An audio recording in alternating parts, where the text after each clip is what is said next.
So God promised Abraham that he would become the father of many nations. And in Genesis 15:5, it said that you count the stars in the sky, and your descendants will be that number. You will be the father of many nations. You will be as numerous as the stars in the sky, and as numerous as the sands on the seashore. And through your offspring, all nations on earth will be blessed, because you have obeyed me. That is the key to all of this, is obeying God, and you will be blessed. Genesis 15:13, though, lays out a little bad news for Abraham and his descendants. Know for certain that 400 years your descendants will be strangers in the country, not of their own choosing, and will be enslaved and mistreated there. So, today's story is the beginning of that happening. Genesis 15:14 says, they will come out of this land with great possessions, and they will come back here. Here is Canaan. We're going to see that in a minute. To your descendants I will give this land, from the Wadi of Egypt to the great river Euphrates. And I'll show you that in a minute. But how will God make this all happen? So we're going to talk about that. God is all-powerful, all-knowing, and omnipresent. He's everywhere all the time. In Genesis 10, it lists a lot of nations that were already there. The Canaanites, the Perizzites, the Hittites, the Jebusites, the Amorites, the Girgashites, the Hivites, and the termites, as established nations in the Promised Land. These are Ham's descendants. If you go back to Noah, Ham's descendants moved basically into Africa and a little bit of the Promised Land, well, really all of the Promised Land, right along the coast. I'll show you a map in a second.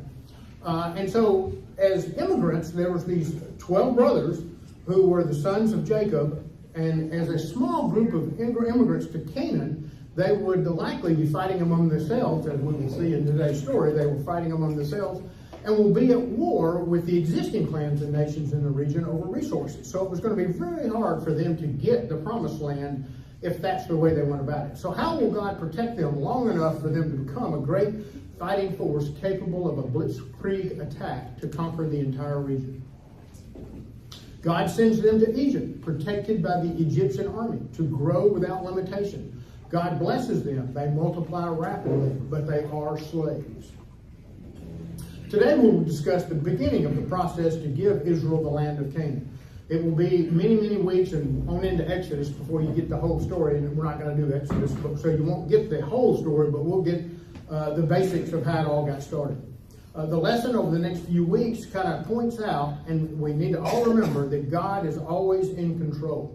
If you think about Romans 8:28, I love that verse. It says, we will learn that Romans 8:28 is true. And it says, for we know that in all things God works for the good of those who love him, who have been called according to his purposes. So we're going to see today there's all kinds of evil going on throughout this story, but God uses every bit of it for good. That none of them understand that it's all for good. That'll come in later lessons. But God can use anything and turn it into good. In fact, in Romans 8:28 of the New Testament is found in Genesis 37:50, and is found in Genesis 50:20, and it says, "You intended to harm me, but God intended it for good, to accomplish what is now being done, the saving of many lives." So one of God's goals is the saving of many lives. And it's saying that, you intended to harm me, but God figured out a way to make that be good and to save many lives. God will use good and evil people over centuries to accomplish this purpose. Now here's the map I was talking about. So all the green is Ham's descendants, and you can see that they're in Canaan, right here, and there's all the nations that are already there. I read a lot of them. There's even more in that list there. And this is Padan Aram. You've heard us talking about Padan Aram a lot, but that's where Abraham and Lot left from to come to the land of Canaan, and that's where we are. Now, when a minute ago when you said it will be from the Wadi to the Euphrates River, the Wadi is about right here in the middle of the Sinai Peninsula, all the way up to the Euphrates River. So this will become Israel at a later date, many hundreds of years from now. Okay, This is over here, gotta not fall off this platform, is where from Noah you can kind of trace all the different people that get you to Abraham, and then there's Isaac, Jacob, and then there's the 12 tribes, and they're all on here. And so Abraham and Lot, the two highlighted in blue, are the two that left Paddan Aram and went to Canaan to kind of start the process, and we studied that weeks ago. All of the people that are kind of in yellow are the ones that stayed in Paddan Aram. But when these are the children, Isaac, Jacob, and the 12 tribes of Israel. But when Isaac needed a wife, he did not want him to take the Canaanite wife, so he sent a servant back to Paddan Aram and found Rebekah. Later on, when Jacob was fleeing Esau, he went back to Paddan Aram and found Leah, Zilpah, Rachel, and Bilhah. So they kept going back to the source of their family to kind of keep growing the tribes. Now, the other nations also showed up as a result of Abraham and Lot. The Moabites, the Ammonites came from Lot. The Ishmaelites came from Hagar and Abraham. Edom came from Esau. So all these tribes and stuff came from Abraham and Lot. Now, there's one other that you might not remember. It's in the Bible in Genesis 25:1. He had another wife, Keturah, and the Midianites came from that group, and I'll show you where they all are here in a minute as well. Okay, this is the 12 tribes. So you got Jacob, and then you got Leah had 6 sons and a daughter. Zilpah had 2, Bilhah had 2, and then Rachel eventually had 2, and then Manasseh and Ephraim came from that.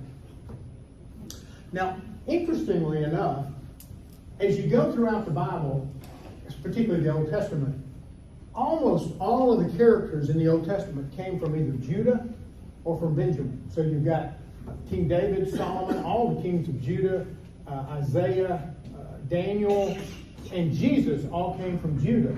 Over here you've got King Saul, Esther, Ehud, Jeremiah, and Paul in the New Testament. Paul was a Benjaminite. So there were a few characters that came from the other tribes. Samson, Gideon, Joshua, Ezra, and Ezekiel all came from other tribes, but the vast majority came from Judah or from Benjamin. Today we're going to talk about Joseph. Now, I always like to share a little bit of timeline with people. So Jacob's up here around 1900 BC. Moses arrives at 1400 BC. King David's 1000 BC. Ezra and Ezekiel's 500 BC. That's when the second temple was rebuilt. They went and kind of did that around 500 BC. And then Jesus, of course, is at 0 BC. Okay, so Jacob's children, we kind of just showed you a chart on all that. But Jacob, when he ran from Esau to Abraham's family, he falls in love with Rachel. Okay, but Laban tricked him, and we've studied that in a past lesson, so we're not going to discuss it very much. But he worked 7 years, and he ended up getting Leah, and then he worked 7 more years for Rachel. Rachel was his true love. Because Leah was unloved by Jacob, God gave her many children. And there's 6 of them. We've talked about them, and there's 6 of them that are listed. Now, when Rachel saw Leah's children, she became jealous. Today's lesson is all about jealousy. So this is the first instance of jealousy in today's lesson. Her jealousy led to Jacob's anger against her. So jealousy and anger are now 2 things that you see. And if you go back to when Abraham, Sarah, and Hagar were trying to figure out how they were going to fulfill God's plan, they had a lot of jealousy and anger also. So these are family traits that go back to Abraham, Sarah, and all the way down is jealousy and anger. Both are works of the flesh. I'm going to show you a chart in a minute that kind of lists out a lot of the works of the flesh. Once again, mankind tries to push God's plan ahead of God's timing. God's timing is always perfect, but we're always in a hurry trying to push things ahead. Rachel gave her maid, Bilhah, to Jacob to have children for her. She had 2 of them, Dan and Naphtali. But that does not catch her up by human math, so she also gives him Zilpah. She has 2 more, Gad and Asher. She's still not keeping up, though. Finally, God remembered Rachel when God's timing was right. And she had Joseph, and then on their way back to Canaan, 10 to 15 years later, Rachel had another son, Benjamin, on the route back, and she died in childbirth. Okay, family history. Now, we've already established that jealousy and anger were clearly established as family traits. But do not forget about deception. Abraham deceived Pharaoh and Abimelech out of fear and greed. Jacob and his mom, Rebekah, deceived Isaac to steal the blessings and birthright from Esau. Jacob was deceived by Laban for labor, and then Jacob deceived Laban for a blessed flock. So Jacob's children all see this, and so they end up with minor character flaws of their own because they see that there's a lot of bad things going on in the family, and so they don't get the right role models, and they end up with some minor character flaws. I'm going to list a few of those out here. Hatred. Joseph was hated by his brothers. Rape. Reuben raped Bilhah. Murder. Simon and Levi committed murder in Shechem. Immorality. Slavery. Lying. And then Joseph wasn't perfect either. We'll see today he had some arrogance that led to some of his problems, and he slandered his brothers, and we'll see that today. Okay, here's a list. We're not going to read all these, but here's a list of 29 sins of the flesh or deeds of the flesh.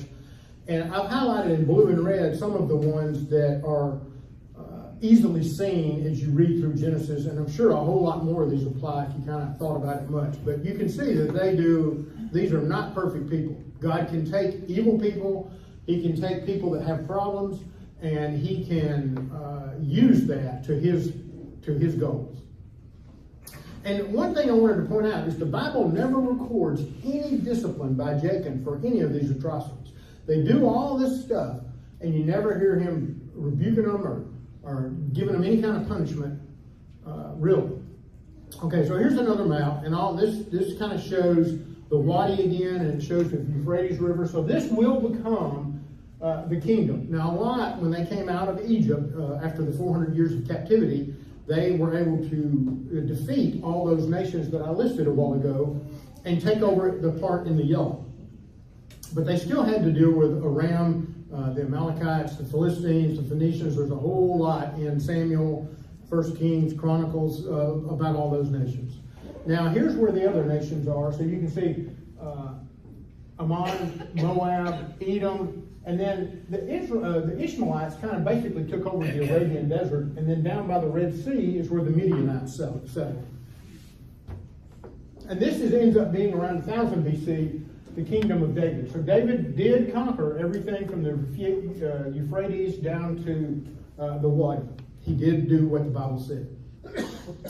All right, now here is where the 12 tribes are later, but what I'm trying to point out today, and that's basically Israel, all 12 tribes, but I'm trying to point out today, and you can see the Midianites are down here by the Red Sea, where today's story is. So it starts out in Hebron. Jacob and Joseph are in Hebron, and Jacob says, go find your brothers in Shechem.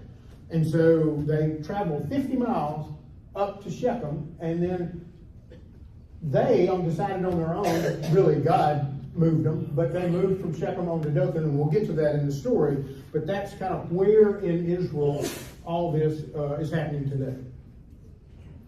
And interestingly, when Moses left Egypt because he had murdered an Egyptian, he came to Midian, and this is where he fled to, and where he found his wives and had his family was in Midian. That's why I struggle so hard to get Midian on the map.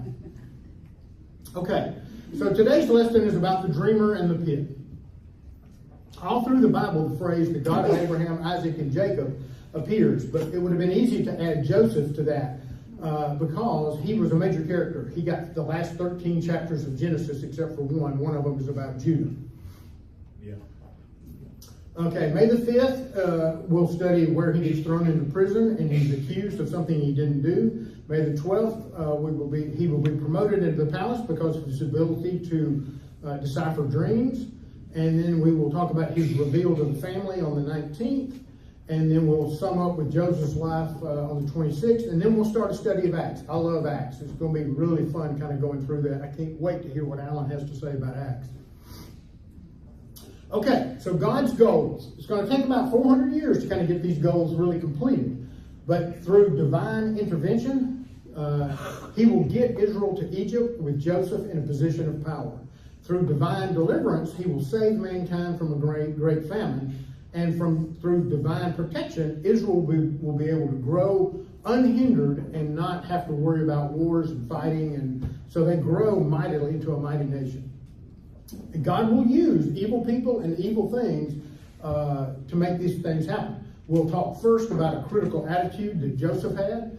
Then we'll talk about the birthright revelation, where Jacob gave out the birthright to not the oldest son, not the next oldest, the 10th, actually the 11th oldest son. And that caused hatred and jealousy.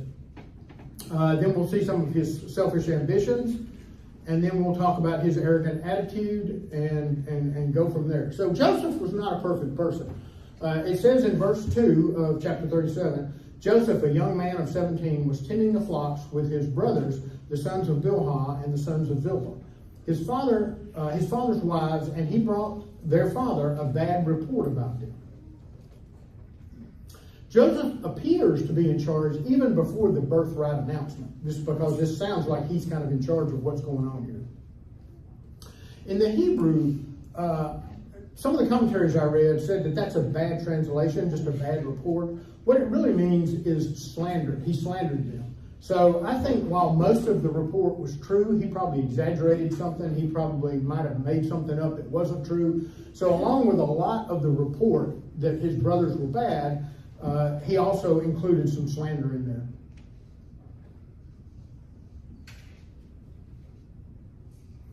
Okay, now he was a teenager at the time with the same attitudes and problems of today's youth. Likely he didn't use tact and good judgment with his brothers or the report to Jacob. Maybe he should have only reported egregious violations of conduct. We just really don't know.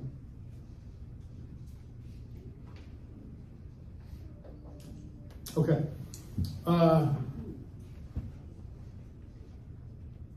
This was tattling by the 11th of 12 sons, and it started the hate and jealousy. Luke, we ought to all try to live by Luke 6:31, do unto others as you would have them do unto you. So in summary on this, it's okay to bring a bad report if it's truthful, but don't exaggerate, don't make it really worse than it is when you start to do that. He was in the leadership position, so he had the right to come back and bring truthful bad reports. We don't know what they were doing. We don't know if they were just lazy, if they were selling some of the herd, or if they were adopting some of the local customs that they knew were wrong. Okay, the birthright revelation. In Genesis 37:3-4, it says, Now Israel loved Joseph more than any of the other sons, because he had been born to him in his old age.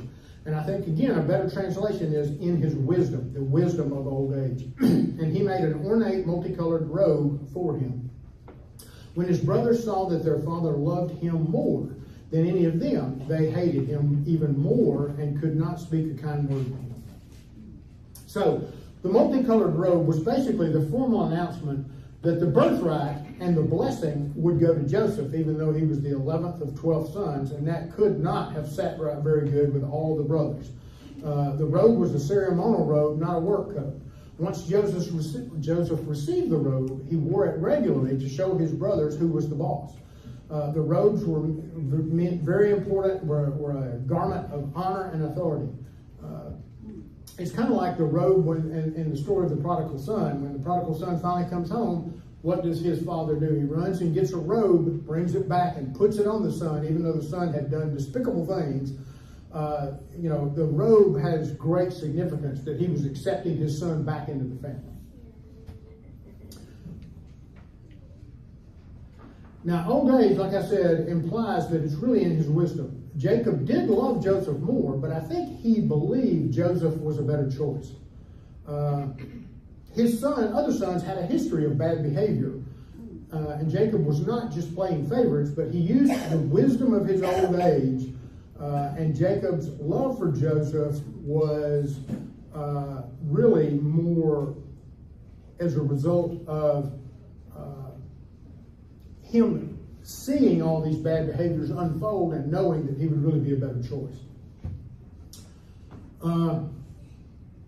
We already covered the many character flaws of the other brothers, so they were clearly not the deserving of the birthright, but that didn't make it any easier for them to swallow that Joseph was going to be the boss. However, years of mishandling family issues cost him his son's respect. I think that's one of the main things that that led to them not accepting this, is they knew the story of how Jacob had deceived Esau and Isaac for the blessing and the birthright in his own life, and they also just knew of a lot of instances probably where Joseph had been favored. Again, no discipline for all these prior acts of murder, rape, immorality, etc., were ever recorded in the Bible. So, be sure to treat all your kids the same. If you show severe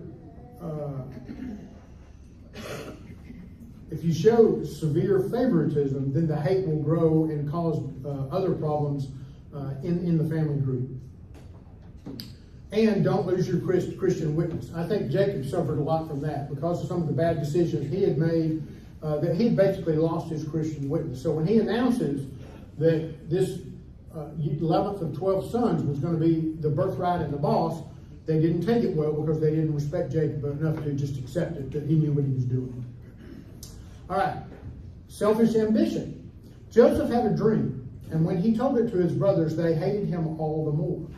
He said to them, "Listen to this dream I had. We were binding sheaves of grain out in the field, and when suddenly my sheaf rose up and stood upright, while your sheaves gathered around mine and bowed down to it." His brother said to him, "Do you intend to reign over us? Will you actually rule us?" And they hated him all the more. So there's a lot of hatred building up because of this dream that he had had. Now, it doesn't explicitly say here that he shared this dream with Jacob, but if there was a big uproar about it, Jacob probably knew about it. Then he had another dream, and he told his brothers, "Listen," he said, "I had another dream, and this time the sun," which I think is Jacob, "the moon," which I think is Rachel, "and the 11 stars," were his brothers, "were bowing down to me." When he told his father, as well as his father rebuked him and said, "What is this dream you had? Will your mother and I and your brothers actually come and bow down to you on the ground?" And his brothers were jealous of him again, even more, but his father kept the matter in mind. So in this culture, the father would never bow down to the son. But that's what this dream says. So we don't know if this dream was told back exactly as it was received by Joseph, or if he embellished it a little bit, because that was, he was exaggerating before when he was talking about the evil deeds of his brother. He might have been exaggerating a little bit in the second dream because Rachel, it says Rachel would bow down. Rachel was dead. His mother had already passed away. So we know that some parts of this dream didn't sound like it was from God. Now, another thing to really point out here is God gave him these dreams kind of to guide him and to kind of move him along in his life, but you don't have to share everything, okay? If he found out that he was one day going to be the leader and he didn't know how it was going to happen, but he was going to one day be the leader, you don't have to share that. So that stirred up all this hatred and jealousy even more. So use discretion as to what you share and what you point out. But in this case, God used it to his advantage.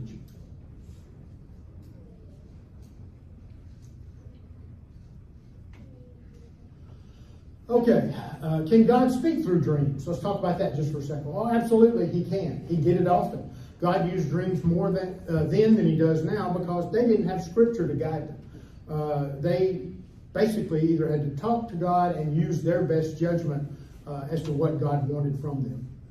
But Jacob had his own dreams about a ladder that God and his angels used to go up and down from heaven. Joseph had multiple dreams.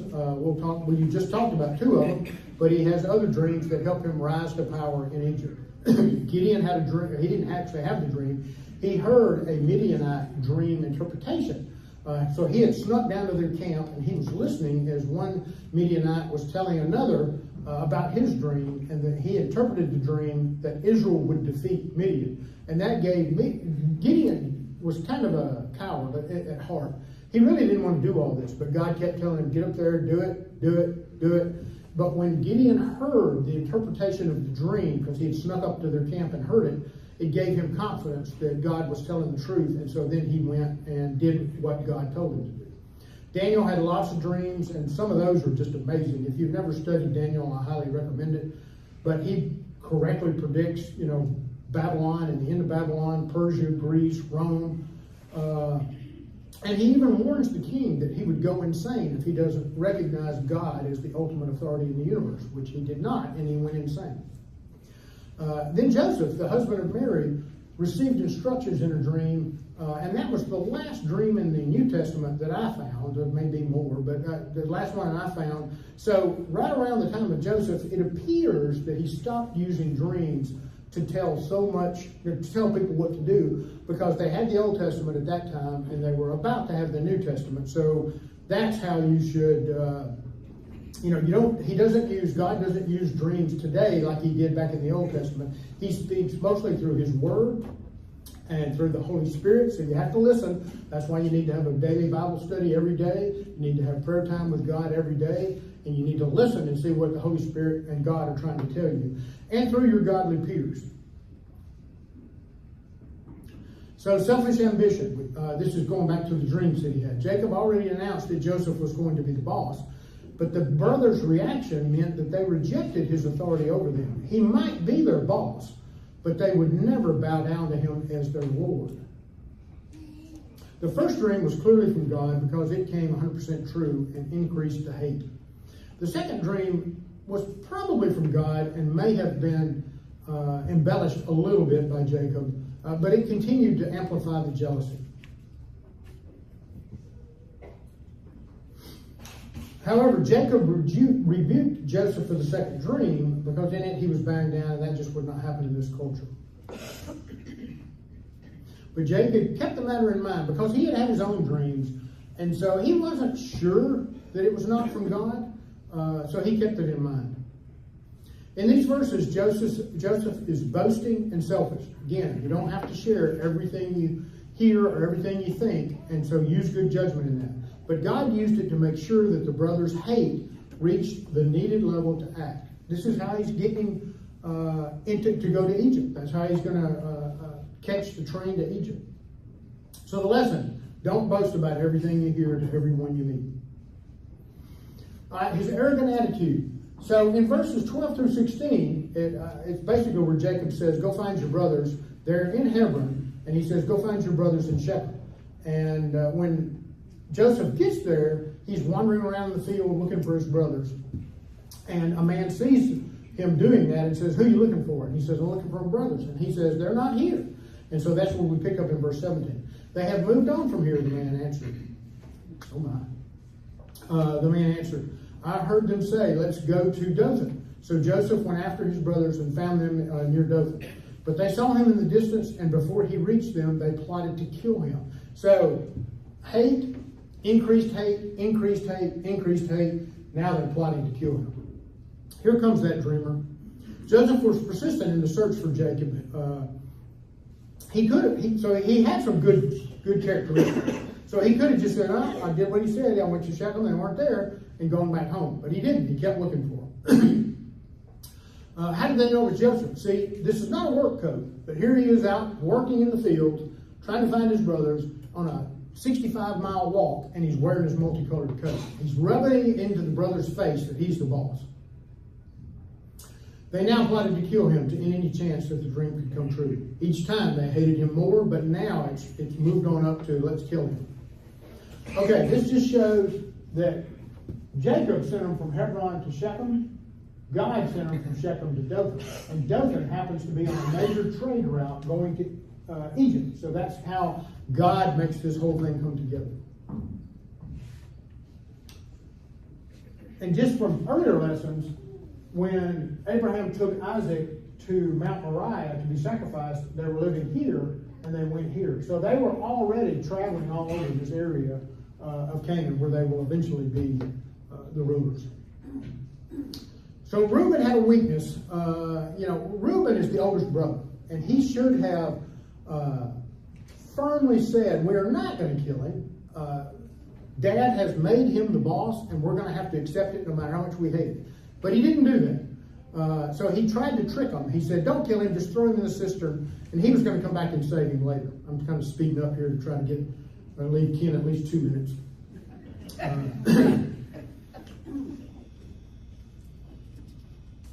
So what what was the motivation that he wanted for saving Joseph? Was it compassion? Maybe, probably not. More likely, he wanted to get credit from Jacob, his father, for saving Joseph from the evil brothers, to get back into being the head of the clan. Okay, greed is God used greed here. They wanted to kill him, but when they saw the Egyptian trading caravan coming, they said, well, let's sell him. That's better. We'll make money. We'll get rich. So it says, when Joseph came to his brothers, they stripped him of the robe, the ornate robe he was wearing, and they took him and threw him into the cistern. And to show how callous they are, they even sat down and had a meal after they did that. But going down to 27, it says, come, let us sell him to the Ishmaelites and not lay our hands on him. After all, he is our brother. Like that means anything to them. Our own flesh and blood. The brothers agreed. So when the Midianite merchants came by, the brothers pulled him up out of the cistern and sold him for 20 shekels of silver to the Ishmaelites, who took him to Egypt. So this is part one of God's plan to get him to Egypt, and then God has a plan to make him rise in power once he gets there, and that'll be the weeks to come. Okay, so they were callous and hard-hearted enough to even sit down and eat a meal.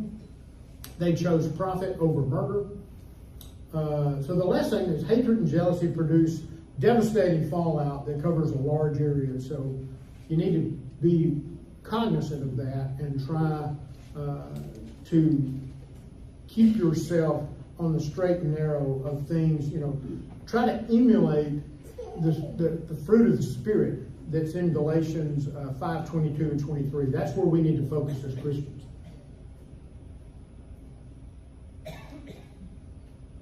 Okay, we're down to the summary, Ken, so start warming up your vocal cords. So many lessons to learn. I really couldn't get them all on one slide, so I just had to pick out 2 or 3 to try to talk about. So the number one thing, God is in total control. Even when it looks like total chaos, and you might not think God is in control, He is. God can make His will come to fruition no matter what the circumstances. And I read this earlier, but Genesis 50:20 says, one of His goals was the saving of many lives. We must always be willing to accept the shaping of God through the sanctification process. That's what's going to happen to Joseph through many years when he goes from the pit to slavery to prison, but then God provides a way. But this humbles him and makes him a usable servant by God. God will shape him over many years for the task he has ahead.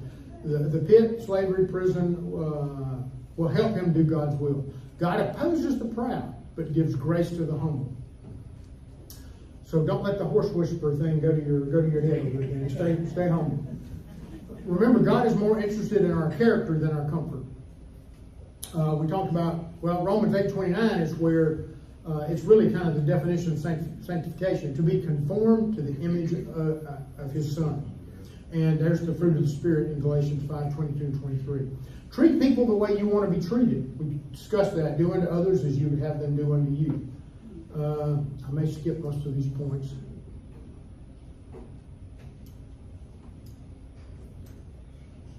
Because I've talked about all of them throughout the lesson. So we'll go on to the next point. So Joseph's dream of ruling was rejected by his brothers. Similarly, Jesus, when he came, his message of salvation was rejected by the Jews, and so it was extended to the Gentiles. And that was God's plan all along. So today, rely on the Bible, then the Spirit, then godly friends for guidance, not dreams. Dreams require interpretation.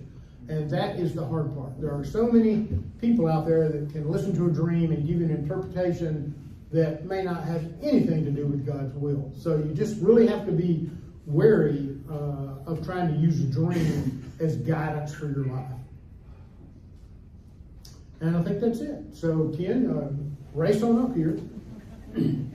Hey Alan, we have to be grateful that God is in control, given today's what's going on. Absolutely. That's the only way that I personally really have a lot of peace at night, is knowing that nuclear war could break out tomorrow.